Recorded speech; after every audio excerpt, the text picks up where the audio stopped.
So you want to build a company from scratch. It's an incredible journey for sure. But let's be real, it's a path that is absolutely filled with peril.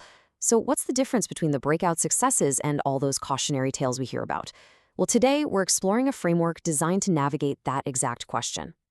All right, let's just jump right in. I want you to look at this number, 90%.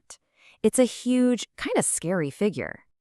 And it represents the percentage of all startups that fail. Yep, 9 out of every 10 new ventures just don't make it. The odds are just brutal from day one. So what's going on here? But here's the crazy thing. Failure is not just random bad luck. It actually follows a pattern. And yeah, running out of cash is a big deal, but it's usually a symptom of a much bigger problem. The number one reason startups die, and this is wild, at 42%, is because they build something that nobody actually wants. So, how do you make sure you're not just another statistic? You can't just wing it, right? What if you had a map, a roadmap? That's exactly what we're going to break down today. A proven framework split into 3 critical acts that can seriously boost your odds of success. Okay, let's kick things off with Act 1, laying the groundwork. Honestly, this is the most important part. Every single decision you make right now is going to ripple through the entire life of your company. It's simple, really. Don't take a single step until you know exactly where you're going.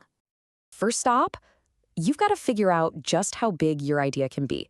Entrepreneurs use this awesome framework, TAM, SAM, and SOM, to get a real honest picture. You start with TAM, the total addressable market. That's like the entire global demand for what you do. Then you narrow it down to SAM, the piece of that market you can realistically serve. And finally, you get to SOM, the slice you can actually win in the near future. Doing this stops you from chasing an idea that's, well, just too small to ever be a real business. Next up, you gotta map out the battlefield. And I mean, this is way more than just a quick Google search. It's about systematically assessing who's already out there, benchmarking everything from their price points to their biggest weaknesses, and then, and only then, building your strategy. The goal here isn't to be a copycat. It's to find that gap in the market, that one thing they're not doing well that you can absolutely nail. And that brings us to maybe the most fundamental question of all. How are you actually going to get paid? Let's look at 2 super popular models here.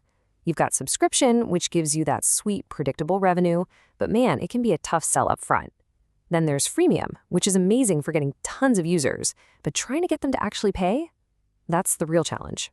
The big takeaway here is that this isn't just about picking a price. It fundamentally shapes your entire company, from the product itself to how you market it. All right, so the groundwork is laid. Now we enter Act 2, building through the valley. This is where things get real. The theory is done and the building begins. It's all about forging your product and, let's be honest, surviving the struggle. Look, you don't start by building your ultimate grand vision product. No way. You start with an MVP, a minimum viable product. And the goal here is not perfection. The goal is learning.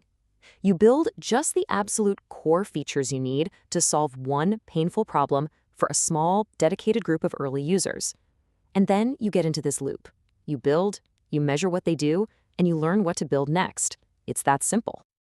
But the moment you start spending money to build that MVP, you officially enter the most dangerous part of this whole journey. It's got a name that sends a shiver down the spine of every founder: the Valley of Death.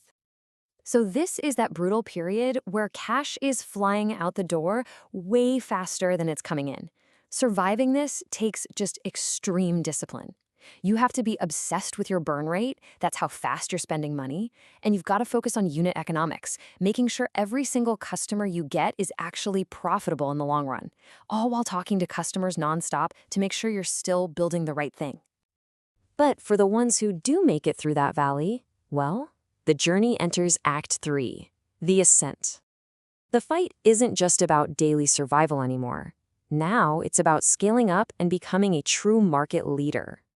The single most important goal in this whole phase is achieving something called product market fit. It sounds kind of jargony, but it's basically the magic moment when you've built something a real market desperately wants. But it can feel a little vague. I mean, how do you know for sure that you found it? Well, you're in luck. It turns out there's a number that can give you a really clear signal. It's called the 40% rule, or sometimes the Sean Ellis test, and it is beautifully simple. You just ask your users one question. How would you feel if you could no longer use this product? If more than 40% of them say they'd be very disappointed, boom, you've probably found product market fit. You've made something they can't live without. And that's not the only green light you'll see. You'll also notice other really healthy signs popping up. Like your customer lifetime value will be at least 3 times higher than what it costs you to acquire a customer. You'll see people sticking around. And most importantly, new users will just show up organically through word of mouth. The product literally starts selling itself. Now, this is so important to get. Product market fit isn't the finish line, not even close. It's the starting gun for the real race. It is the definitive signal to stop searching for what works and to start scaling the heck out of it. It's time to floor it. So we've walked through this entire journey, from that first spark of an idea all the way to finding market fit. So what's the big idea here? What's the philosophy that ties this all together? Let's boil it all down. Let's rewind for a second, right back to where we started. Remember that startup failure formula? That huge 42% bar for no market need should look really, really familiar now. This whole systematic process we just talked about, from sizing your market in Act 1 to using the 40% rule in Act 3, it's all designed specifically to attack that #1 killer of startups. And really, it all comes down to this one powerful idea. Success isn't about having some perfect, magical idea out of nowhere. It's about a process. It's about systematic validation to prove you're on the right track, disciplined execution to build smart, and a relentless, obsessive focus on solving a real problem for real people. This framework, it's the map, it's the compass, and it's the survival guide for this crazy journey. It helps turn what feels like a game of pure luck into a game of strategy. So now that you have the roadmap, there's really only one question left to ask yourself. What problem are you going to solve?